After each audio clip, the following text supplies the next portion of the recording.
había que acabar con la corona. Además, tenía sentido atacar a la corona relacionándola con un desastre militar. ¿Por qué? Porque la experiencia de la Primera Guerra Mundial fue definitiva en muchos casos. Se acusó al emperador de Alemania de que Alemania perdiera la guerra, se acusó al zar de Rusia de que Rusia había perdido la guerra y había perdido buena parte del territorio europeo en 1917, y se habían producido el desmembramiento del Imperio Austrohúngaro, acusando al emperador y rey de Hungría de ser el principal responsable del desastre militar del imperio. Y lo mismo tarde o temprano ocurriría con el Imperio Otomano, con lo cual pues era una herramienta y un ejemplo que la oposición antisistema vio que era posible derribar la corona y a partir de ahí todo el sistema político de la Constitución de 1876. El PSOE era uno de los partidos sí antisistema. Hay que decir que, claro, en la izquierda del sistema era el Partido Liberal o los grupos liberales. Lo que pasa es que siempre hemos creído, y mucha gente incluso actualmente cree, que la izquierda es siempre la izquierda socialista. No, señor, en aquellos momentos la izquierda eran, diversos partidos liberales o reformistas. Pues porque en 1931, al proclamarse la República, a los pocos meses se abrieron cortes constituyentes y se hicieron un juicio al rey. Un juicio sin testigos, sin papeles, sin abogado defensor, en donde las Cortes republicanas se erigieron como juez y fiscal a la vez. Algunos, como yo rescato, mejor dicho, del diario de sesiones de las Cortes, algunos republicanos incluso se opusieron porque no ofrecía ningún tipo de garantías legales ese proceso. Pero las Cortes republicanas quisieron por un día ser las Cortes jacobinas de 1792-1793 en su adorada Revolución Francesa. Y claro, a partir de esos momentos se volvió a sacar como acusación contra el rey todo el tema de la política marroquí, de sus negocios, del desastre anual. Y claro, ahí se agarran para, legitimar todavía más la proclamación de la República. Entonces, ¿qué ocurre? Pues que todos los republicanos o simpatizantes de la República hasta nuestros días lo que hacen es no poner en cuestión lo que dijeron las santas y sacrosantas Cortes Constituyentes de la Segunda República, porque eso es ir contra corriente. Y en este país ir contra corriente es difícil y a veces se paga con el ostracismo. Se dijo, y hubo el bulo, de que realmente ahí estaban las pruebas de que el rey era culpable, ¿no? Y que el rey, por eso, temiéndolo, había favorecido el golpe de Estado del general Miguel Primo de Rivera. Bien, eso no es cierto. No es cierto, ¿por qué? Porque años más tarde, cuando se proclamó la República, las Cortes republicanas reabrieron otra vez el proceso y se pudo ver perfectamente que no había una sola prueba contra el rey, pero tampoco se divulgó.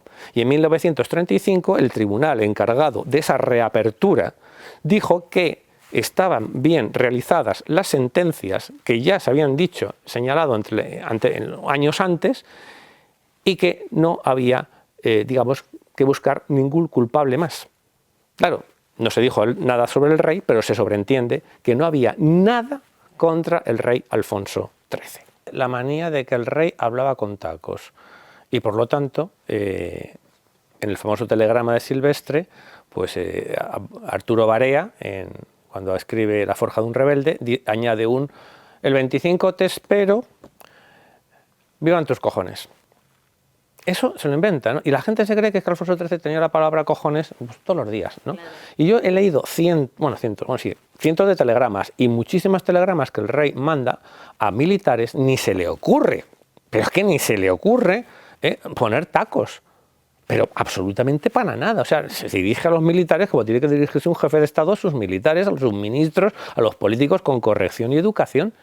¿Y cuándo se permite ciertas licencias? Y bromas. Pues, por ejemplo, cuando envía telegramas al equipo de polo o cuando al equipo de las regatas, a sus amigos. Pero que son bromas que no entendemos nadie. Porque es que son bromas que hacían entre ellos y motes y cosas que tú dices, no tengo ni idea, pero que se nota que es cierta camaradería y desde luego no utiliza tacos.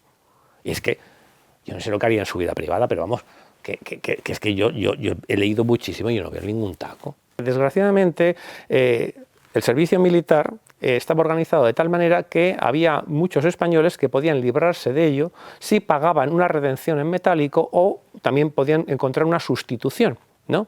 Pero, mire usted, en 1909 se produce una protesta conocida como la Semana Trágica de Barcelona en julio de 1909, enlazado con la campaña de Melilla. En agosto ya el gobierno anula la redención en metálico y el propio rey no se muestra en contra, sino todo lo contrario, para intentar responder ante esas demandas de que efectivamente el servicio militar, si se decía que era para todos los españoles, pues tenía que ser todos los españoles. De ahí luego la reforma de 1912 del servicio militar, en la cual se anula totalmente la redención en dinero, la redención por sustitución, aunque ¿qué ocurrió? Pues que apareció el soldado de cuota.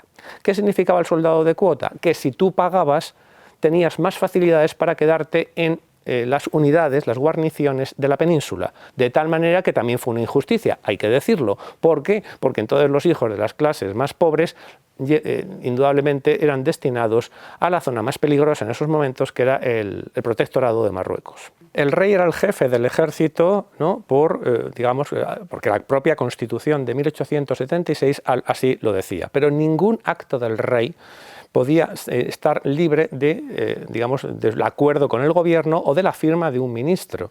El rey, más que poder, tenía influencia. El rey aconsejaba, el rey podía, advertir, el rey era informado constantemente.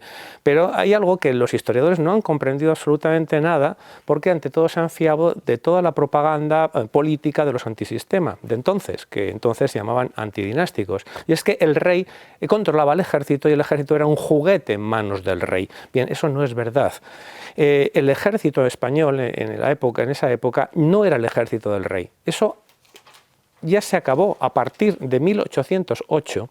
Empieza en España el siglo XIX y la Revolución Liberal, que va a crear instituciones liberales para crear nación-estado liberal. Y el ejército lo transforma del ejército del rey al ejército nacional, al ejército de la nación. Y eso es un proceso que no podemos obviar los historiadores. Por lo tanto, el ejército durante el reinado de Alfonso XIII es el ejército de la nación.